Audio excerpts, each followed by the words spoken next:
Hi, my name is Andrew Meyer. I am from Charleston, South Carolina in the US. Today I will be making a Memiljon. I'll be doing it in a style from a region in France called Brittany. I'm calling this dish Breton Memiljon. Hello, this is Andrew Meyer again.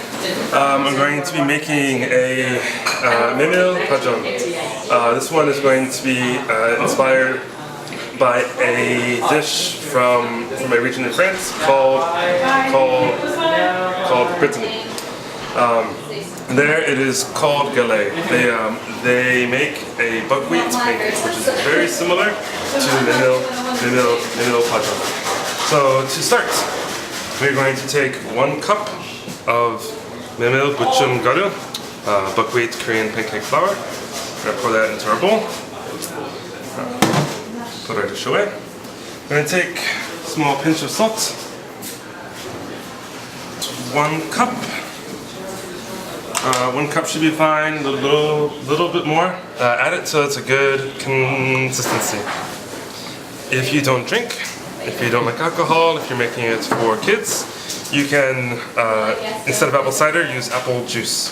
But I find apple cider has some acid to it, and it's a little bit fizzier, so it makes the dough a little bit lighter instead of tough, like some of the Memiljon can be. Okay. This one we're going to mix the egg into our batter. Crack it, just drop it in. So I'm going to whisk.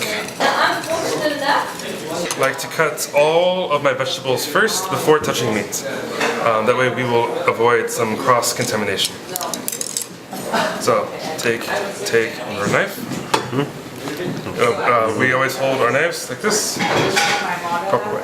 So just take it, slice off the outside. For this dish, we want the skin. The skin adds a lot more flavor, and personally, I think it's healthier.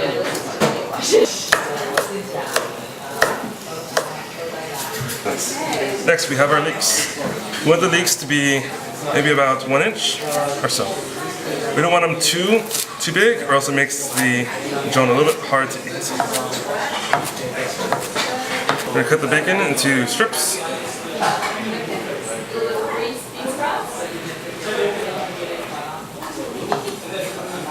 For this dish, we want to use as much bacon as you want in it. Some Americans like a lot, some like a little. Remember, the bacon does have a lot of fats, but that's okay because we'll be using the bacon grease, the bacon fat, to fry our jon in later. So we're just going to cook. We're going to cook the bacon so it starts to get a little bit brown, and all of the bacon grease has come off. We're going to add our apples in. Careful, the apples have moisture in them. When moisture comes into fat, it sometimes pops. Pour a little bit in. Make sure they're broken up, spread apart. This part we're going to fry our apples. In the southern US, we do fry apples. It's not so strange. Add some of your leeks, spread those on top.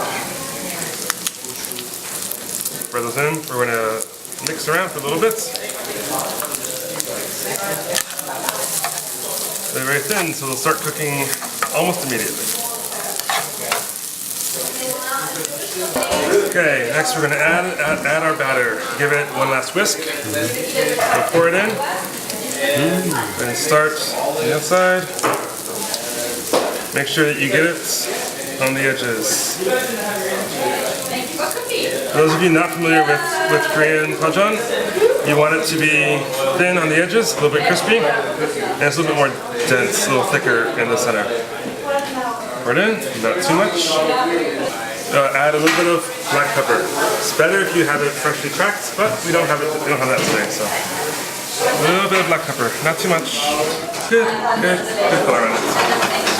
Now, I think it's better to flip and then even have it a little bit messy than to try and use a spatula. So we're going to flip it today. I've been teaching the past 2 years, so I may be a little bit rusty. But if it's not perfect, it'll be a learning experience for both of us. Okay, make sure it's going. Oh, nice. There we go. A little bit color is fine. After you flip it, it'll cook a lot faster. Turn it over. Turn your heat off. Don't burn yourself. Just flip it on top of the plates. There we go. We have a little bit of caramelization of the apples. More on the other side, but I think this side looks a little bit nicer. Don't you agree?